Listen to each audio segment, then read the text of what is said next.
Time keeps marching on. Emily Gumbert is graduating, has graduated. And that's hard to believe because when I first started preaching here, she was just a little girl. Time is marching on. And as we consider this celebration of this phase completed for Emily's life and starting a new phase of her life, I want to take a few scriptures and few thoughts from the concept that with God, nothing will be impossible. With God, nothing will be impossible. In Luke chapter 1 and verse 37, after Gabriel announces that Mary, who would be with child, who is a virgin, would be with child and would give birth to the Most High, the Son of the Most High, the Son of God. She says, "How can these things be, seeing that I have not known a man?" And Gabriel says that the Holy Spirit was going to come upon her and overshadow her, and that which is conceived in her will be the Son of the Most High, would be the Son of God. And then in Luke chapter 1 and verse 37, Gabriel says, "For with God nothing will be impossible." Nothing will be impossible with God. And as we understand that part of our faith is trusting God, not only believing in God, but trusting Him, knowing that with God all things are possible, within the confines of His will, as we will see later on. We have comfort for the future. Whatever the future might hold for a graduate, whatever the future might hold for someone of any age, for any believer who is faithful to the Lord, we have this comfort to know that with God, nothing will be impossible. And we must have a trust in God for what we're doing now and for the future. Mark chapter 9. Mark chapter 9, verses 17 through 27, as we look at our scripture reading.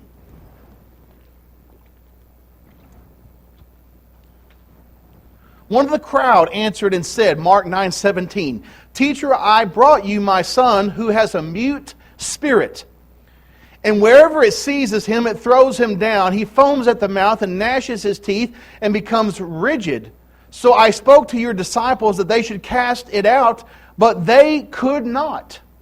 He answered and said, "O faithless generation, how long shall I be with you? How long shall I bear with you? Bring him to me." The disciples were not able to cast out this demon. And he says, "O faithless generation," there in verse 19.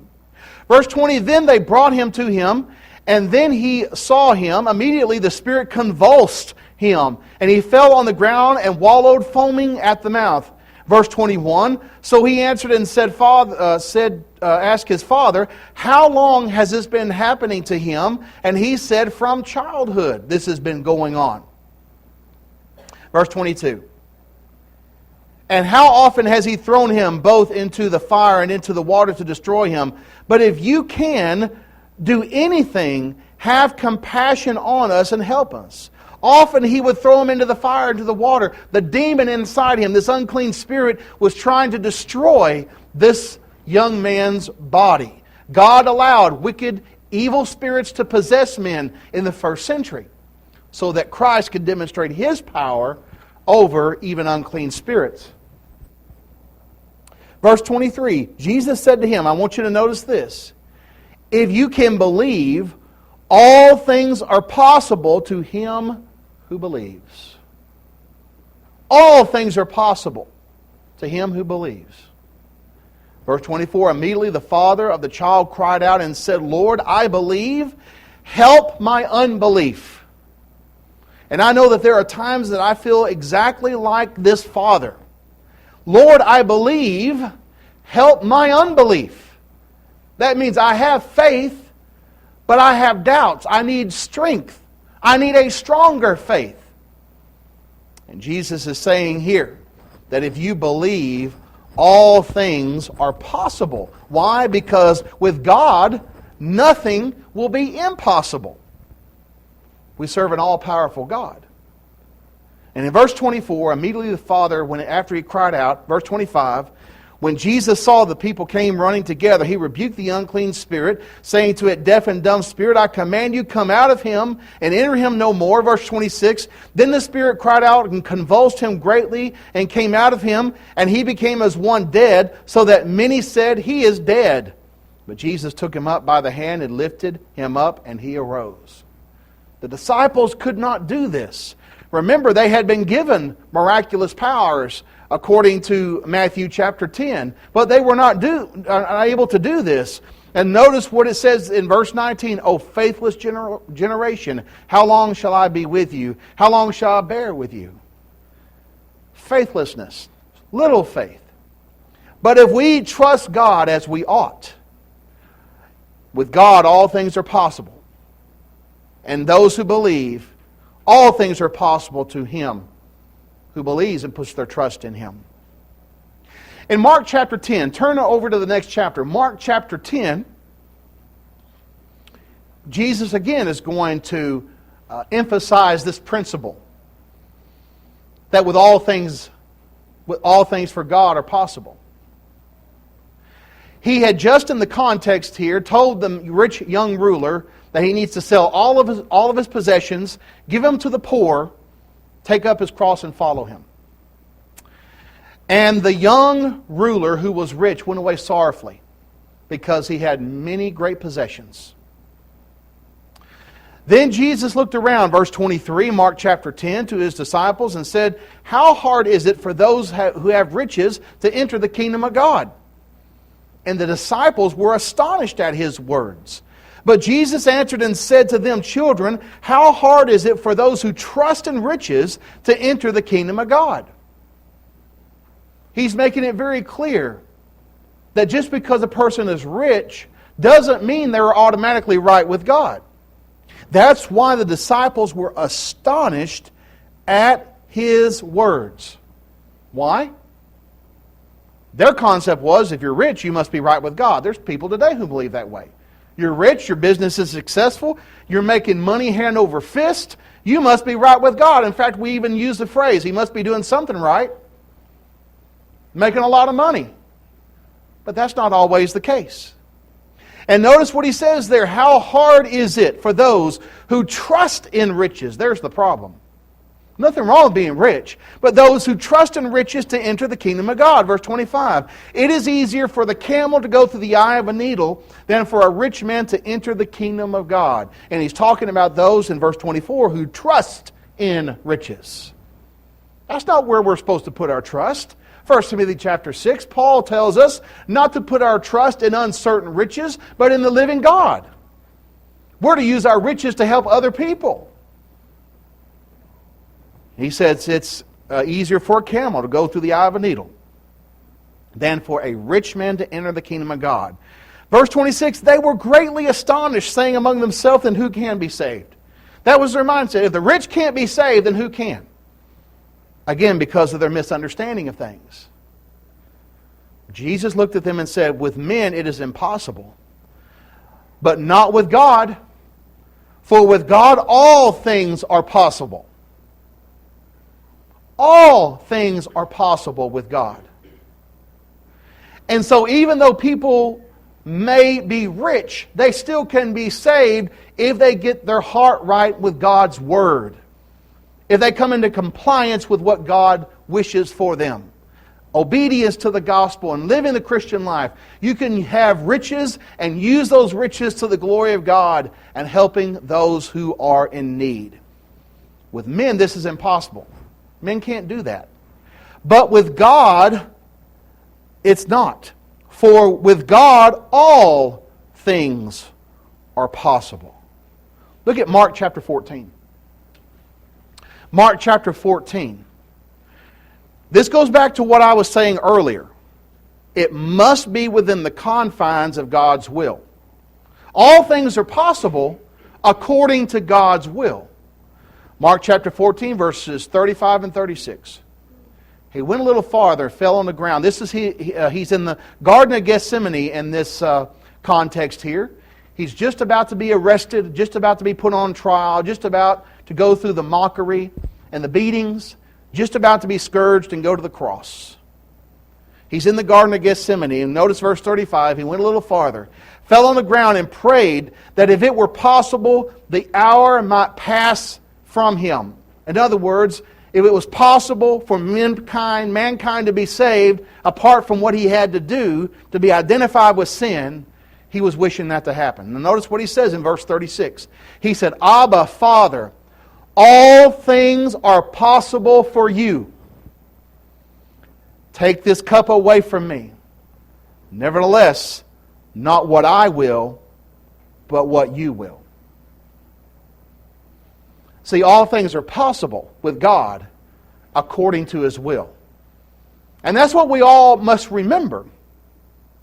That even though all things are possible, and here the Son of God is asking for this cup to be taken away, and you know what the answer was? No. You have to drink of this cup, symbolically speaking.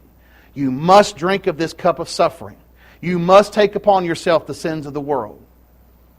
So even though all things are possible with God, God's not always going to answer yes to every request we might have. If He's going to deny His own Son, don't you think He's going to deny us every once in a while? He knows best. And so Christ had the right attitude. Nevertheless, not what I will, but what you will. All things are possible, but it must be according to God's will.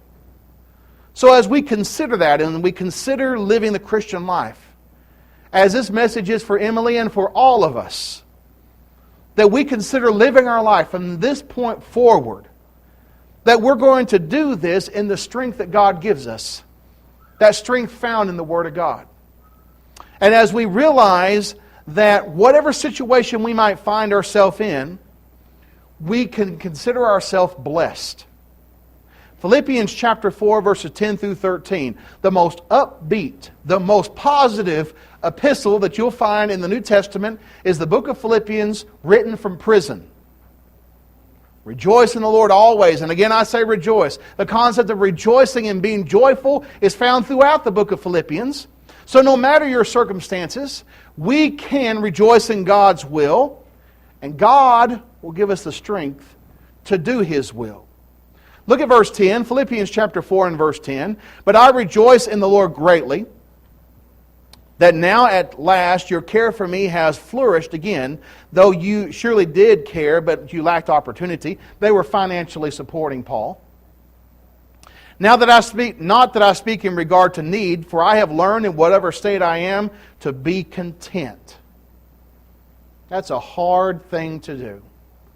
Whatever state you find yourself in, to be content. Verse 12, I know how to be abased, to be brought low, and I know how to abound. Verse 12, he also says, wherever in all things I have learned both to be full and to be hungry, both to abound and to suffer need. How? Verse 13, I can do all things through Christ who strengthens me. That's how. That's how, no matter the circumstances, we can be strong. And we can trust in God and do His will, because with God, nothing shall be impossible. So I'll leave you with this verse, Ephesians chapter 3, verses 20 and 21. And we look at this verse and we see this can work in this congregation and in our individual lives. Ephesians chapter 3, verse 20 and 21. Now to Him, talking about God, who is able to do exceedingly abundantly above all that we ask or think, according to the power that works in us.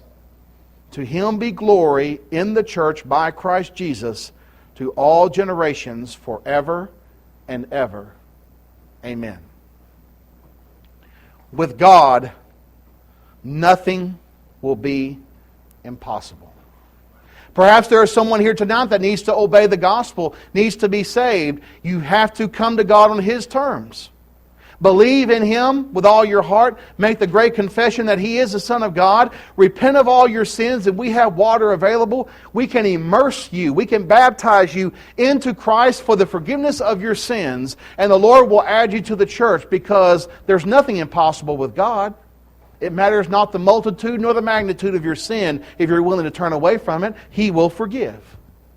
If you become a Christian but you're no longer faithful to the Lord, we urge you to consider your spiritual condition. Repent of your sins and confess, because for with God nothing shall be impossible. He will forgive. As always, the choice is yours while we stand and sing.